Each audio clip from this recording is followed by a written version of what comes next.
I'm here to make sure what happened to him doesn't happen to you. She was just cleaning the Apache's machine gun until the pilot realized her secret. The hangar was silent, except for the soft, deliberate clicks of metal against metal.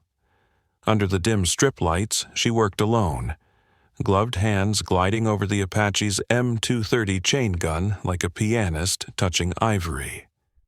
To anyone walking past, she was just another weapons tech doing her job, but the pilot standing in the doorway couldn't move.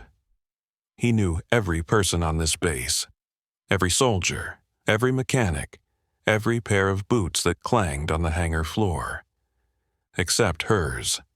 And as he watched her work, there was something in the way she handled the weapon that told him she didn't belong here. In less than 12 hours, her name would echo across military radio channels around the world. Orders would be shouted, checkpoints locked down, and an urgent hunt would begin for the woman who had just slipped through their fingers. But before any of that, before the truth detonated like the very weapons she was cleaning, she would look the pilot dead in the eyes and say the one sentence that would make his blood run cold.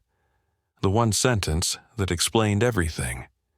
Her name, as far as anyone here knew, was Sergeant Thompson. Transferred in from another base. Quiet, efficient, invisible. She clocked in before sunrise, kept her head down, and finished her work without drawing attention. No one knew where she ate her meals. No one had ever seen her laugh. Her only routine, meticulous care of the Apache's weapons systems.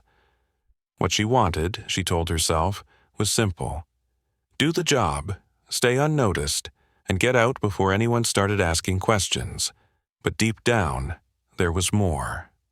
A personal mission she had carried for years, one that could only be completed here, on this base, under the shadow of this very aircraft. The shift had been routine until the pilot walked in.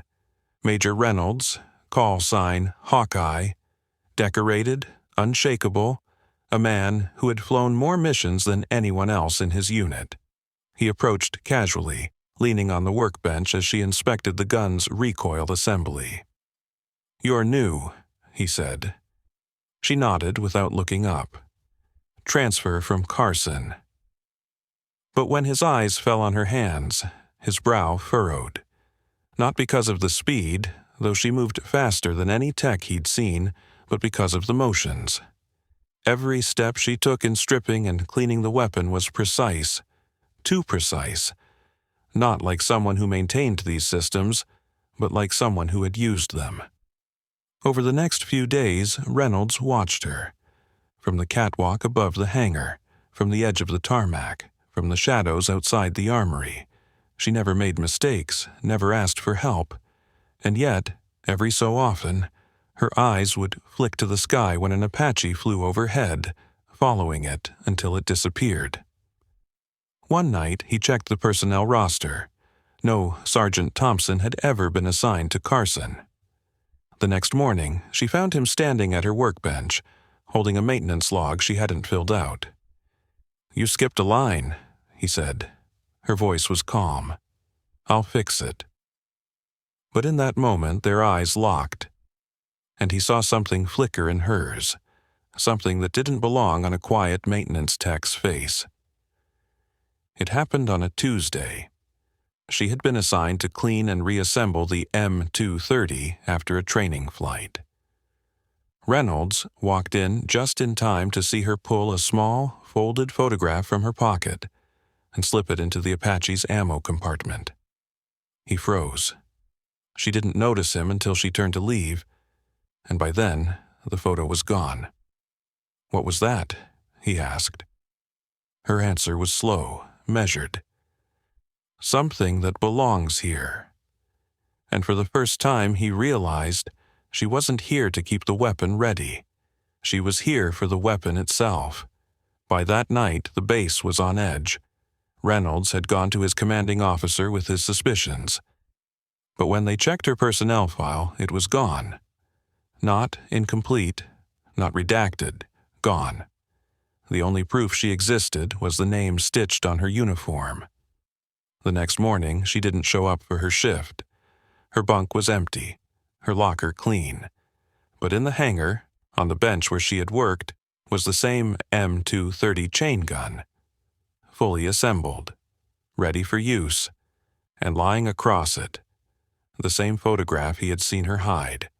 It showed an Apache helicopter, silhouetted against a desert sunset.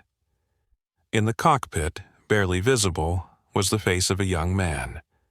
The name, printed at the bottom, read Captain Daniel Reynolds, his brother.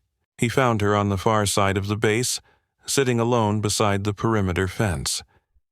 The desert wind whipped her hair as she stared into the empty horizon. "Tell me why," he demanded. She didn't look at him. "Your brother saved my life. Afghanistan. 2010. He got us out when no one else could." Her voice wavered. "But he didn't make it back, and the mission, the one we were on, it's about to happen again." Reynolds felt the ground shift beneath him. She stood, turning to face him for the first time. "I'm not here to sabotage anything," she said. "I'm here to make sure what happened to him doesn't happen to you." And before he could speak, the sirens blared, alerting the base to an emergency scramble. Hours later, the Apache returned from its mission.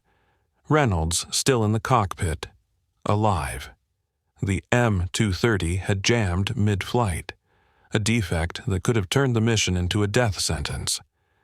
But when they checked it, the defect was gone. The weapon had been modified by her to prevent the failure. She was gone, of course. No trace left except for the maintenance log she had signed just once at the bottom. Not Sergeant Thompson, her real name. The same name engraved on the back of the medal his brother had been awarded posthumously. Reynolds stood in the empty hangar, the sound of the wind echoing through the space, and realized she had kept her promise, and somewhere out there she was still keeping it, for someone else.